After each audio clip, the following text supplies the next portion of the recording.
जय हिंद बच्चों, मामना इंस्टीट्यूट के यूट्यूब चैनल में आप सबका स्वागत है। और हम लोग आज क्लास 12 मैथमेटिक्स फर्स्ट चैप्टर संबंध एवं फलन हिंदी माध्यम की प्रश्नावली 1.3 शुरू करने जा रहे हैं। और ये प्रश्नावली 1.3 भी बहुत इम्पॉर्टेंट है और बहुत इजी है। इसको पढ़ने में कोई बहुत विशेष प्रकार की दिक्कत नहीं होगी।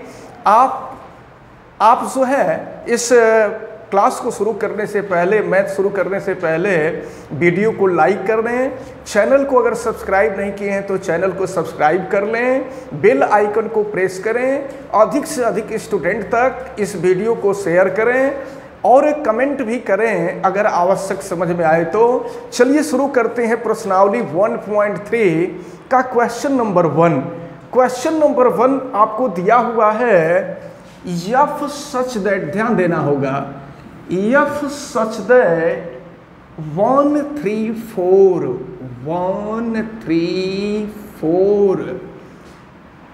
tends to दिया हुआ है 1 2 5।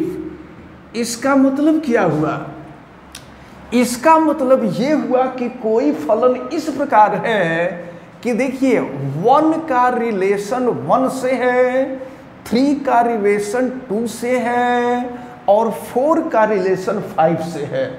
ये क्वेश्चन में जो चीज दी गई है इसको हम आपको बता रहे हैं। इसको थोड़ा सा नीचे लिख देते हैं। ये है 1 2 5 और फिर आगे बढ़ते हैं और देखते हैं। फिर एक दूसरा फलन आपको दिया हुआ है G such that 1 2 5 और ये टेंस टू दिया हुआ है 1 3 टेंस टू 1 3। तो अभी आप देखिए यहाँ दो फलन दिया हुआ है।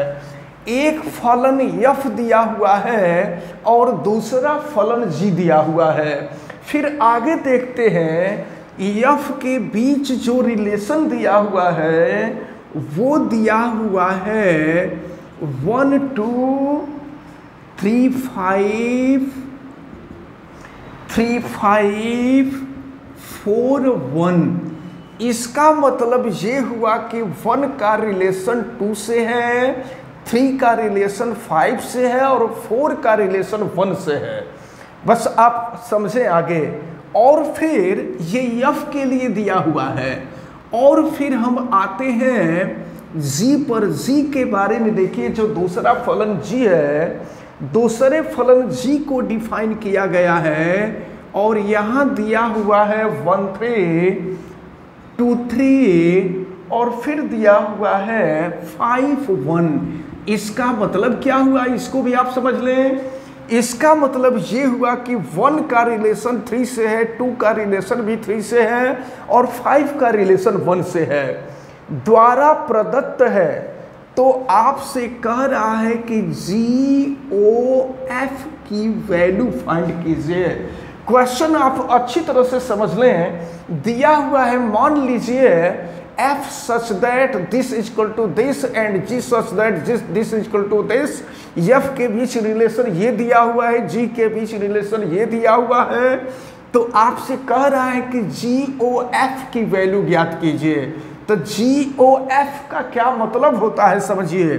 GOF का मतलब देखिए, GOF और F के साथ हम X लगा देते हैं। और देखिए F के लिए जो वैल्यू है 1 है, 3 है, 4 है। इसकी वैल्यू हमें ज्ञात करनी है। तो जरा देखिए, हम लिख रहे हैं GO और FX के जगह पे ये F की वैल्यू, F की पहली वैल्यू हम लेंगे। तो F की पहली वैल्यू है 1। देखें F की 3 वैल्यूज दी गई हैं, 1 है, 3 है और 4 है। तो यहाँ देखें GOF1 हो गया। अब यहाँ GO का मतलब ऑपरेशन होता है और ऑपरेशन का मतलब संक्रिया। और इस संक्रिया में जोड़, घटाना, गुणा, भाग जितनी भी प्रक्रियाएं होती हैं सब आ जाती हैं।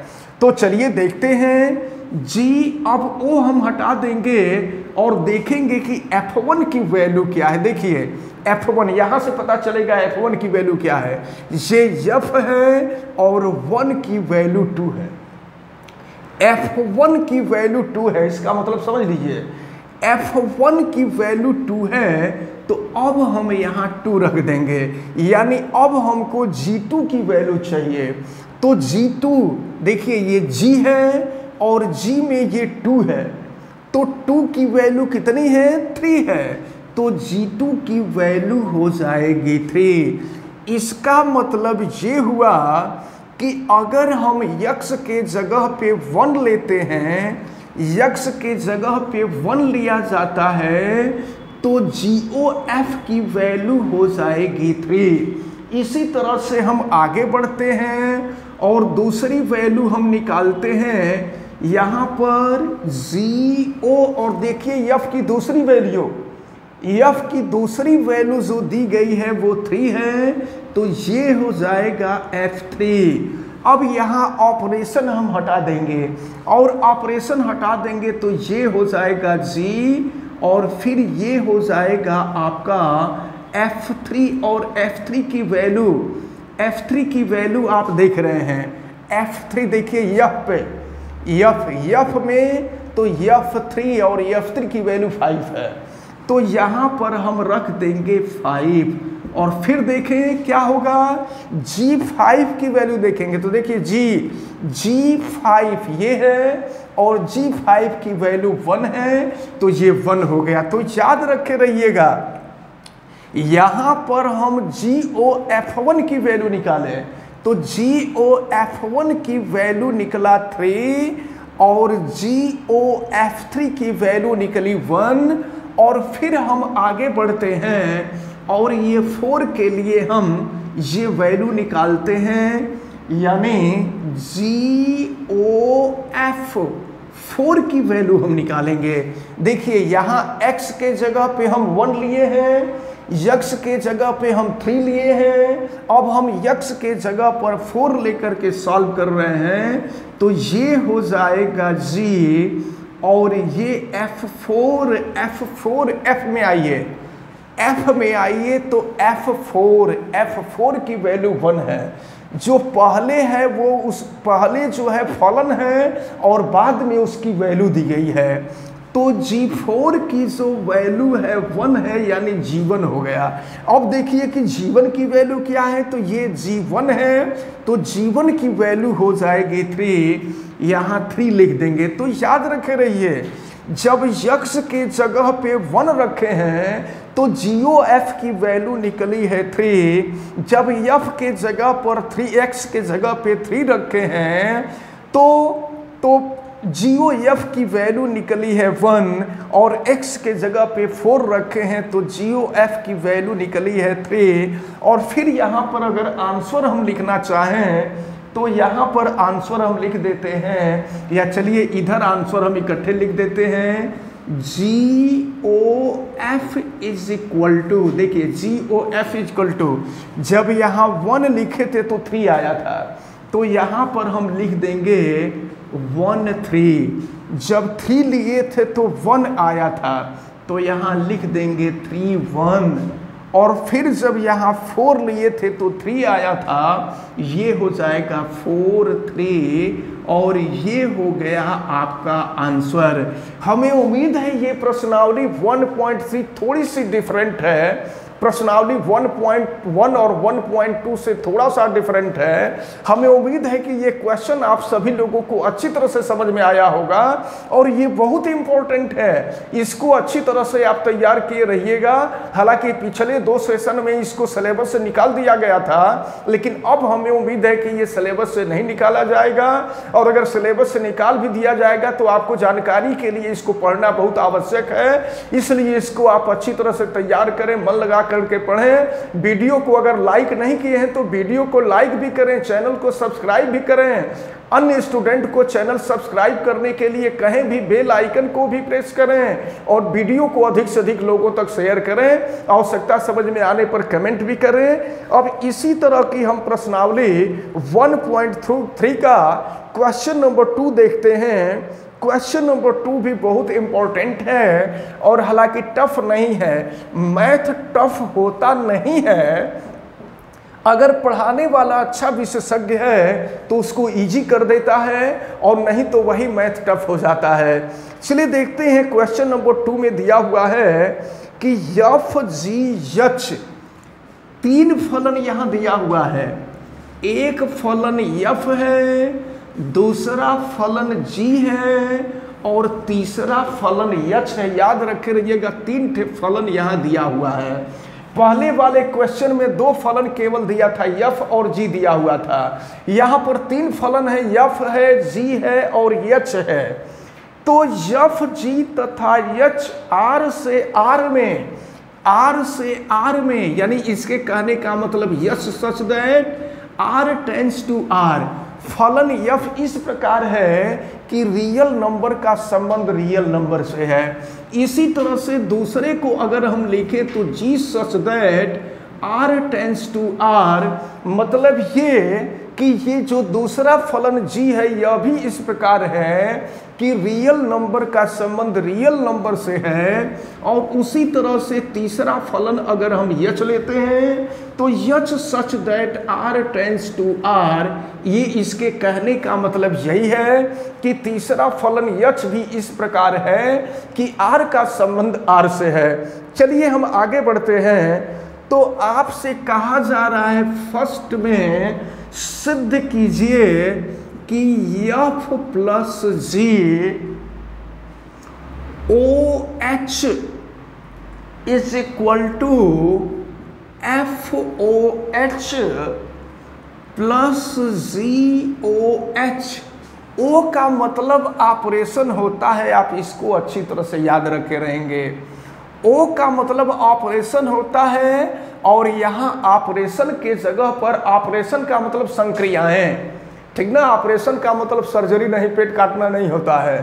तो ऑपरेशन का मतलब संक्रियाएं होती हैं, और यहाँ पर संक्रियाएं 4 प्रकार की होती हैं, आपको पता ही है, जोड़ घटाना गुणा भाग। तो चलिए देखते हैं।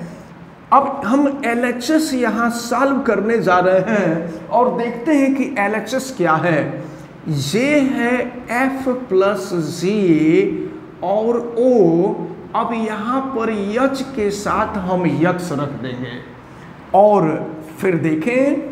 अब इसको हम यहाँ अंदर लाते हैं, इसकी प्रक्रिया अंदर करते हैं तो ये हो जाएगा। देखिए F के साथ O HX हो जाएगा, प्लस जी के साथ O और ये HX हो जाएगा। अब हम चाहें तो यहाँ से यक्स हटा सकते हैं, क्योंकि यक्स अपने मन से रखा जाता। हम ये मान करके चलते हैं कि कोई भी फलन है तो वह यक्स के ही फॉर्म में होगा। अब हम यहाँ से इसको हटा दें तो FOH प्लस हो जाएगा आपका GOH, और यही आपको प्रूफ करना था। तो बहुत इजी है। F plus GOH equal to FOH और प्लस हो गया GOH।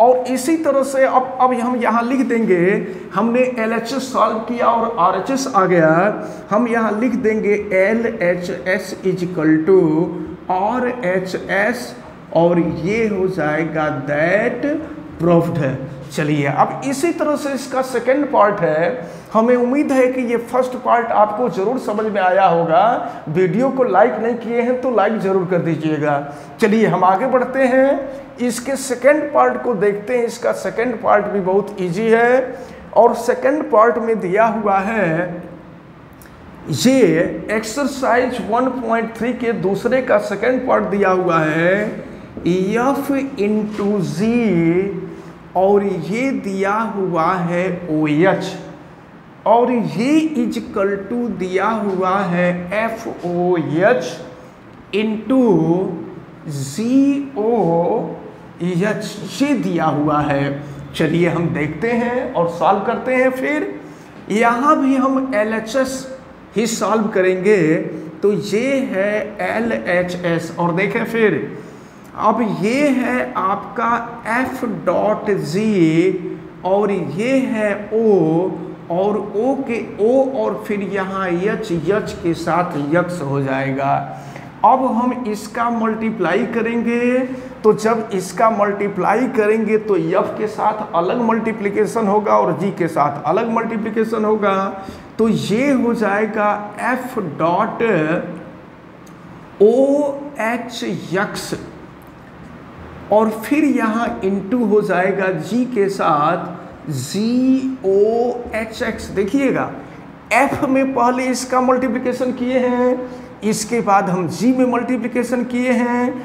अब यहाँ चूंकि फलन माना जाता है कि फलन यक्ष का है, तो यक्ष हम अपने मन से यहाँ जोड़े हैं, तो ये हो जाएगा FOH और इंटू हो जाएगा, इसको हम एक जगह एक ब्रैकेट में रख देते हैं, और इंटू हो जाएगा GOH। और इस प्रकार आप देख रहे हैं कि LHS हमने सॉल्व किया और RHS आ गया। हम यहाँ लास्ट में लिख देंगे LHS is equal to RHS that proved. हमें उम्मीद है कि ये जो सेकंड पार्ट है, सेकंड पार्ट भी बहुत इजी था और आपको समझ में आया होगा। आज हम आपको इतना ही रहने देते हैं, एक्सरसाइज 1.3 के 2 क्वेश्चन ही रहने देते हैं और ये दोनों क्वेश्चन आपके लिए बहुत ही महत्वपूर्ण थे। वीडियो को आप लाइक नहीं किए हैं तो वीडियो को लाइक करें, चैनल को सब्सक्राइब भी कर लें, अन्य स्टूडेंट को चैनल सब्सक्राइब करने के लिए आप बोलें और बेल आइकन को भी प्रेस करें। आवश्यकता समझ में आने पर कमेंट भी आप करें। आप सभी लोगों को बहुत बहुत धन्यवाद। जय हिंद।